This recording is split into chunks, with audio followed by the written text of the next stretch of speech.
Alright, g'day guys and welcome to another episode of BT1. Today with me I've got Simon. He's pretty active in the Australian tournament scene. We're going to be talking about the Tomb King's new army book. So we'll just kick it right off, mate. You want to start talking about the HQ or Lord choices, mate? Alrighty, Thad. Hey everybody. Okay, welcome to the review of the Tomb King's book. We have the first Undead release in 8th edition. So, what do we got to play with? We'll start off with the characters. Okay, Tomb Kings. Main Lord choice, your Tomb King. He's pretty much, strength 5, toughness 5, 4 wounds, so a bit more than the average character.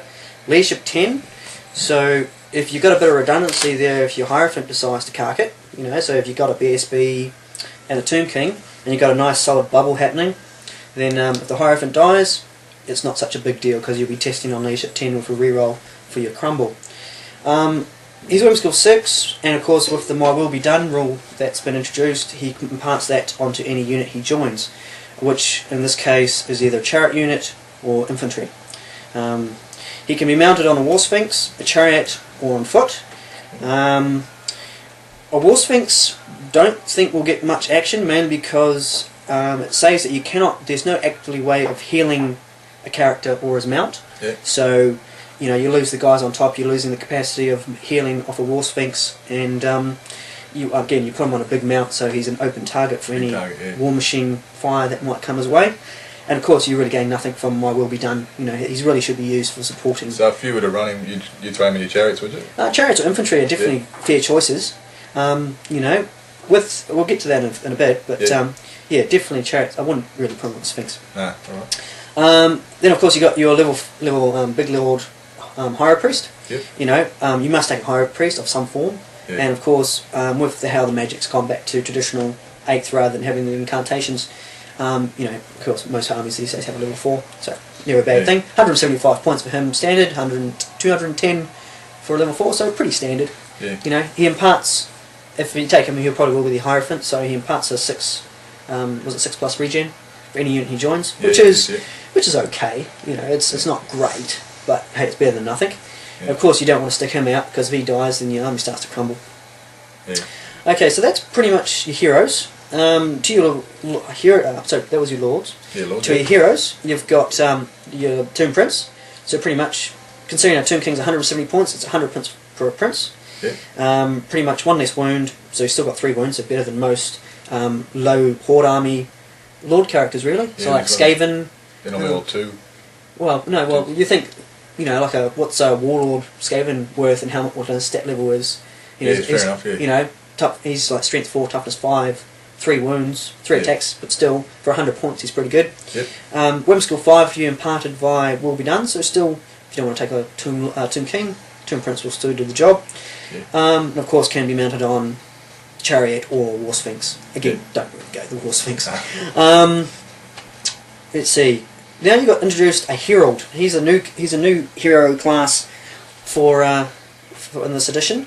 Basically, 65 points is basically a amped up Tomb Guard. He can it can be your BSB if you want to. Yep.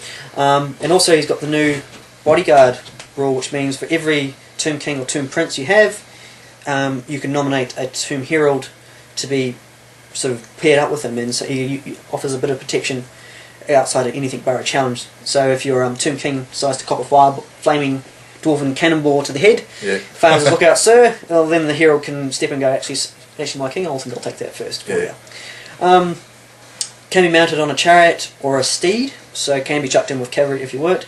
But I'd like to say, that on paper he doesn't look anything flash, but maybe in enough numbers and with a bit of magical support, then he could be something interesting.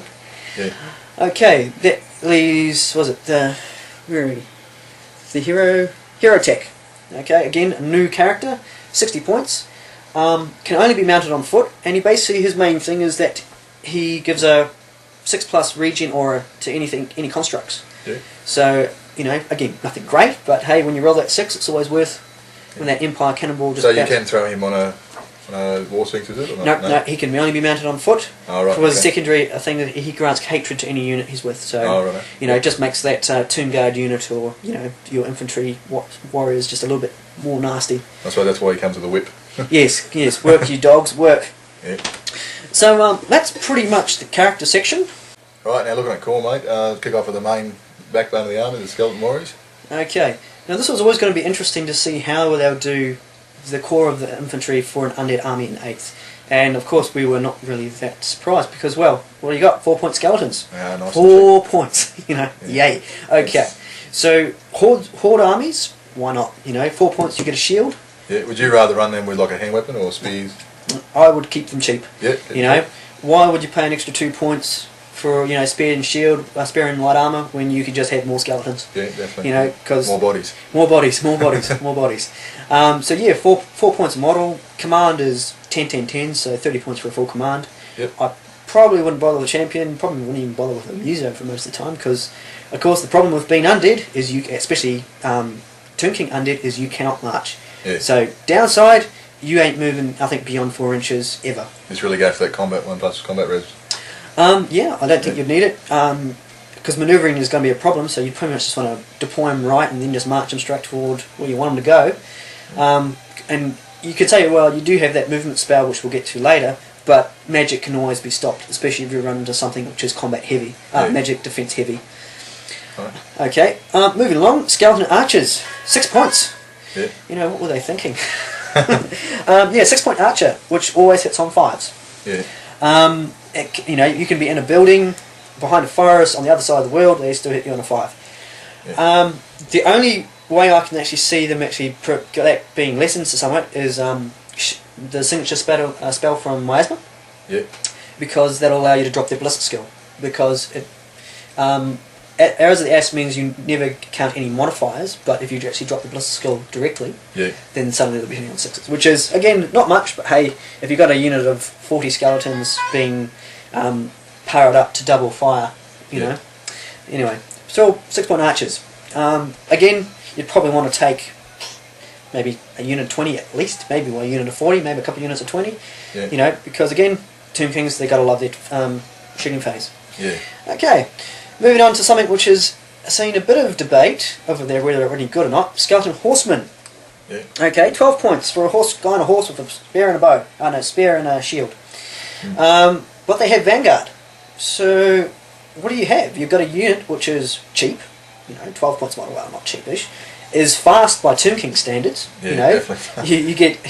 you get an 8, you know, your 12-inch Vanguard plus an ancient movement plus 8-inch charge with, you know, Swift Stride.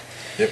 So here's a unit which doesn't, at least in my opinion, doesn't actually need help getting where it needs to go, because if you take the infantry, you're going to need magical support to get somewhere. Yeah. You know, because it's just 4 inches a turn. You could spend the entire game just walking across the field. Yeah, I saw that happen last night. Yes, yes.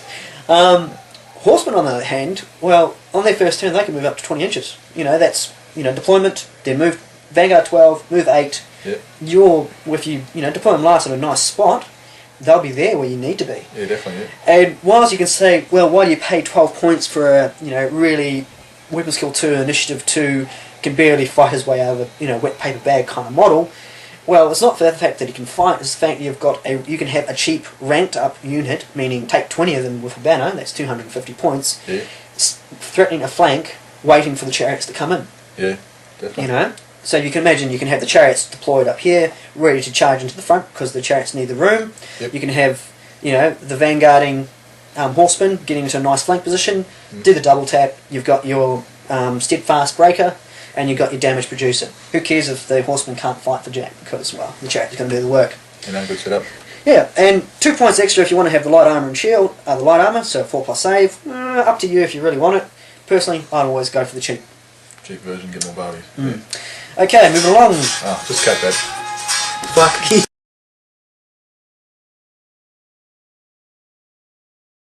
Okay, so now we're on to horse archers. Now, this unit I like. You know, 14 points, guy on a horse with a bow, and he's a fast cav with scout. Yeah. So what does that give you? Okay, my question to you, Thad, is do you know how many armies can put a ranked up unit in scout?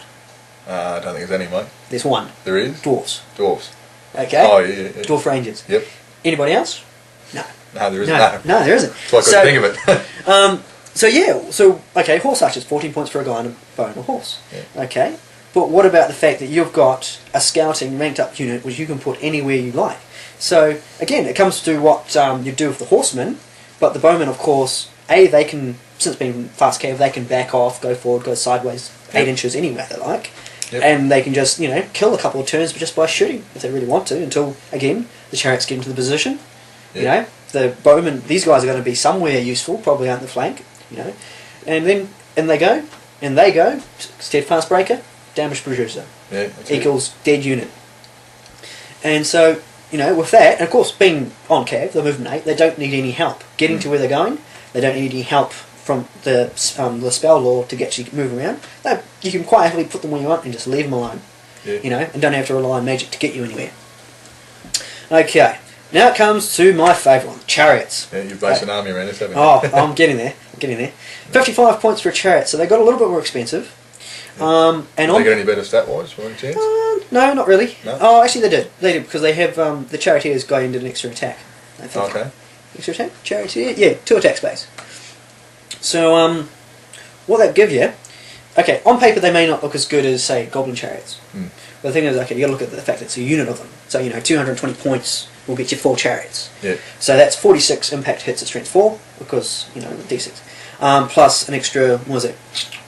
24 attacks. Yep. Of those, 16 will be at strength 4. So just 4 chariots by themselves, with no support, is actually a reasonable damage producer, especially against light to medium infantry.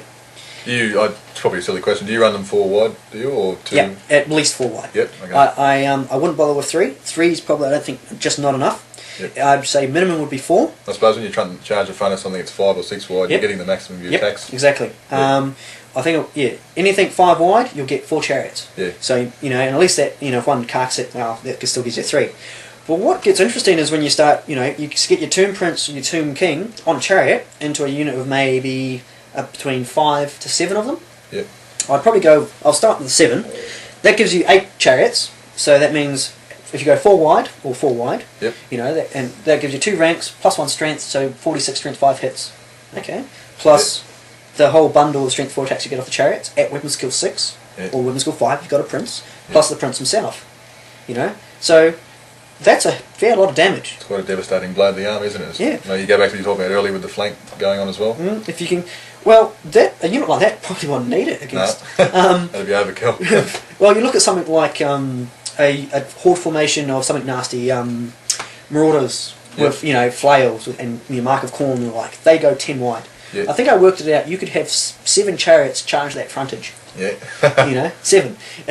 Would you like 76 strength 4 hits going before you do?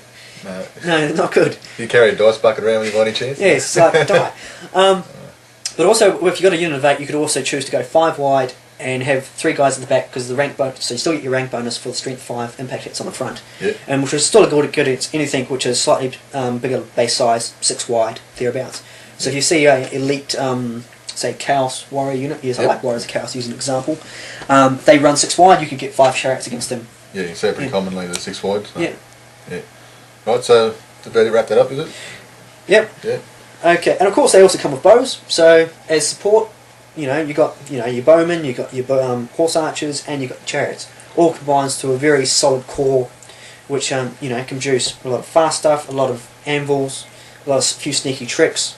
Yeah. And a lot of firepower. With command, you throw all 3 in, or just?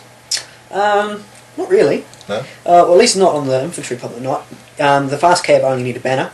Yeah. So I mean, just about the chariots. Chariots. I would probably at least one unit have the banner, and probably even the banner of swiftness. Movement line chariots. Yeah. That's probably a guaranteed charge. Turn 2.